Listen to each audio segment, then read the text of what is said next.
Vous voyez, la méditation est indispensable. La vie me pousse toujours à faire. Il faut que je fasse quelque chose.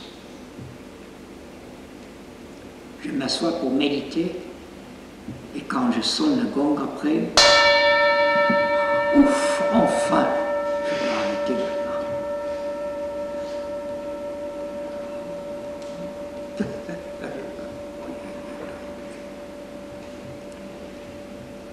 Ouf, enfin, maintenant je suis libre de redevenir ce que je suis habituellement. On veut finir avec ça, parce que tant qu'il y a le ouf enfin, c'est que je ne veux pas. Quelque part en moi, je ne veux pas. Il y a un refus en moi.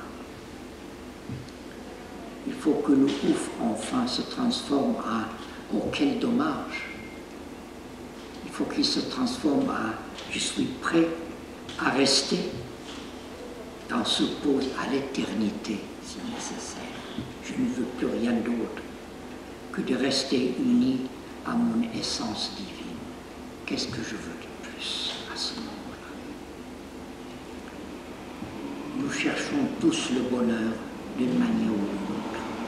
Il n'y a personne qui ne cherche pas le bonheur. Seulement, on est tellement conditionné, on le cherche extérieurement. Et tout bonheur extérieur n'est pas durable. Tôt ou tard, il se fane,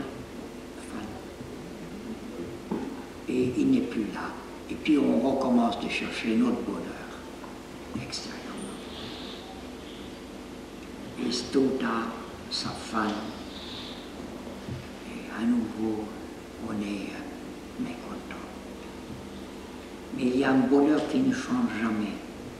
Et chaque fois qu'on le retrouve dans la méditation, on trouve qu'il n'est pas changeant. On retrouve une sorte de mystérieux témoin silencieux, un étrange témoin silencieux qui est en fait mon vraie nature. Ce témoin silencieux est ma vraie nature. Et je veux un jour pouvoir rester avec lui pour que lui, sous son regard intransigeant,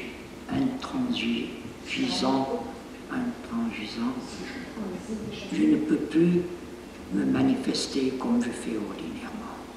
Je ne peux plus dire des choses que je regrette après, ou faire un acte que je regrette après, ou même avoir une pensée qui n'est pas souhaitable.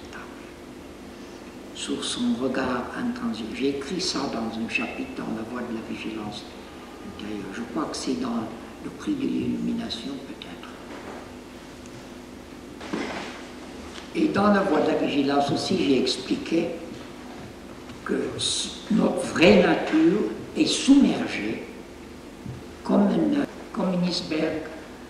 Le plus grand parti d'un iceberg est submergé dans l'eau. On ne la voit pas. On voit seulement le petit parti exposé. Et c'est la même chose. On voit seulement le petit moi insignifiant en haut et le parti, le grand parti de mon être, mon vrai être est submergé, caché de moi. Et je dois plonger dans l'océan de mon être pour trouver cet autre aspect de ma nature. Et ce plonger me rebute.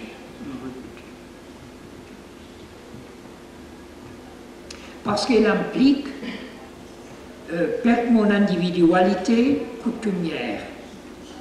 Et perdre mon individualité coutumière va faire que, mais je ne me reconnais plus, mais où suis-je? Mais qu'est-ce qui est devenu de moi? Et ça, on doit perdre cette peur.